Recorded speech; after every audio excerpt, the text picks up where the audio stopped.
اللهم احفظ من فتح هذا المقطع من مكر الماكرين وظلم الظالمين وعيون الحاسدين. يا الله لا ترد له دعاء، يا الله لا تخيب له رجاء، يا الله ابعد عنه كل هم وحزن وبلاء. يا رب صب عليه الرزق صبا. يا رب إن كان رزقه تحت الأرض أخرجه، إن كان في السماء أنزله، إن كان بعيدا قربه، وإن قربته فعجله. يا رب لا تحوجه لسواك. يا الله يا الله يا مثبت الجبال الراسية، يا ملين القلوب القاسية، يا هادي العباد العاصية، سخر لمن فتح هذا المقطع وأهل بيته جنود الأرض وملائكة السماء.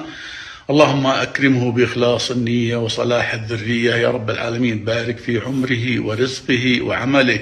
اللهم أحرسه يا الله من كل عين حسود، أحفظه يا الله من كل قلب حقود، أغفر له في كل ركعة وسجود. يا رب جنبه أذى الدنيا وحيرة النفس وحزن الليل وبكاء القلب وموت الضمير.